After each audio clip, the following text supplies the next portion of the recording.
Әншілер ән айтудың орнына төбелесіп жүр. Белгілі Нұрмұқасан тобының экс-әншісі өз орнына келген солисті ұрып өлтіре жаздады. Өнерпаз ұсталыпты. Қаңтар кезінде адамдарымен алаңға шыққандарды ұстап азаптаған Дики Арман бостандыққа шыққысы келіпті. Семей өңірінде шетелдіктерді мазақ еткен адамдар ұсталды. Ақпарда осындай ақпараттар жайлы сөз етеміз.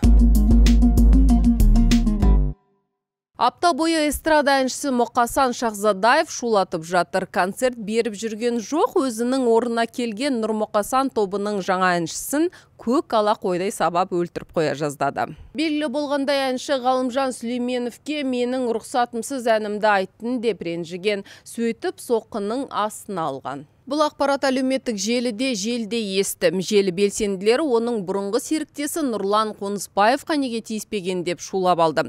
Біреуді ұрып бұзақылық жасаған әнші ұсталыпты.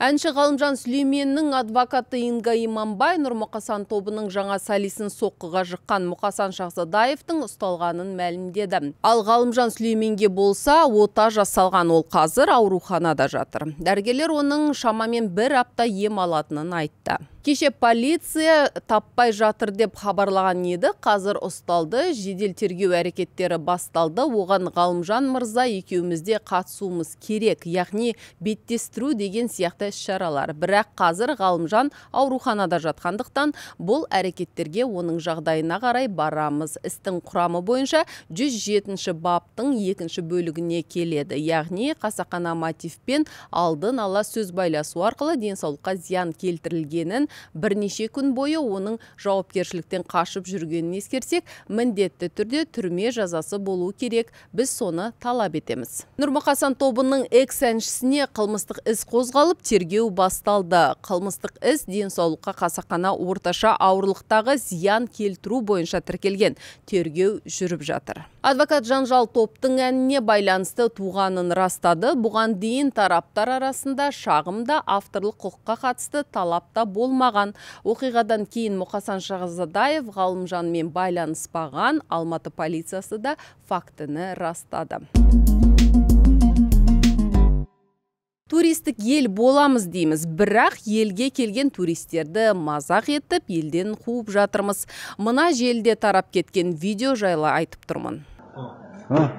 Кто такие? Кімсіңдер? Ескендер дейін қазақ. Теміржол? Қытайсыңдар ма?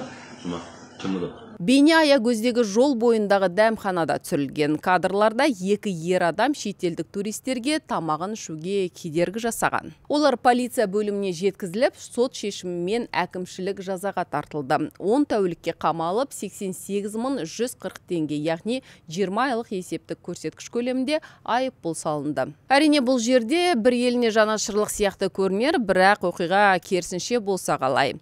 Біздің азаматтарымыз Қытай еліне барып, тамақтан отырғанда осындай әрекет жасаса ше. Онда бұл жайтқа басқаша шулайтын ек. Осылай жалғасатын болса, біз керісінше туристерді тартатын ел емес, қашыратын ел боламыз. Егер әлгі видеодағы 3 шетелдік қоғамдық орында бөлік шығарса, қылмысқа барса, ол кезде жағдай басқа еді. Ал бұл жердегі семейлік 2 азаматтың әрекеті қалай болсын ақтауға келмейді. Бұл менің пікірім, сіз қалай ойлайсыз? Қаңтар оқиғасы кезінде істі болған Дики Арман лақап атымен танылған Арман Жұмагелдиев және оның жақындары бостандыққа шыққысы келді. Олар апелляциялық сотқа өтініш жазып, жазасын жеңілдетуді сұраған. Алматы апелляция сотының мәліметінше Арман Жұмагелдиев, Қайрат Құдайберген және Руслан Ысқақовтың үкімі өзгеріссіз қалды. Еске салсақ, сот оларды қаңтар оқиғасына қатысты тағылған айып бойынша кінәлі деп танып, Арман Жұмагелдиев 20 жылға, Қайрат Құдайберген 8 жылға, Руслан Ысқақов 15 жылға бас бостандығынан айырылған еді. Бас прокуратураның мәліметінше, қарулы адамдар Арман Жұмагелдиевтің нұсқауымен 24 бейбіт тұрғынды кездейсоқ өтіп бара жатқан адамдарды ұрлап, күштеп ұстап отырған. Соттың баспасөз қызметі жазаны жеңілдетуге негіз жоқ екенін айтты. Енді ақ халаттыларды ұрған адамдар қылмыстық жауапкершілікке тартылады. Мәжіліс қылмыстық кодекс пен қылмыстық процестік кодекске толықтырулар енгізу туралы заң жобасын бірінші оқылымда мақұлдады.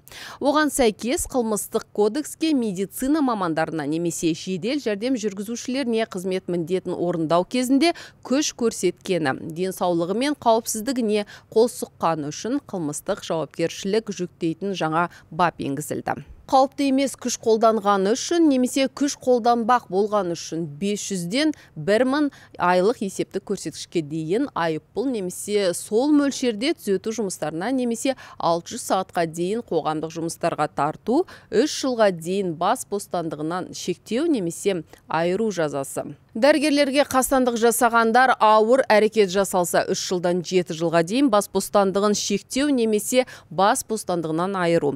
Қауіпті күш қолдануға қатысты 5 жылдан 10 жылға дейін бас бостандығынан айыру. Ауыр жағдайда жасалған болса 7 жылдан 12 жылға дейін бас бостандығынан айыру. 2,5 мыңға жуық медицина қызметкері шетелге жұмыс істеуге кеткен. Бұл соңғы 5 жыл ішіндегі статистика.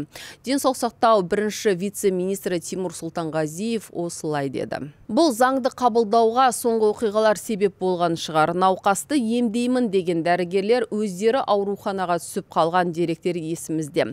Ал жоғарыда айтылған заң мәжілістен өтті, енді қабылдануын күтеміз. Ақпарда айтарым осы болды, аман болыңыздар.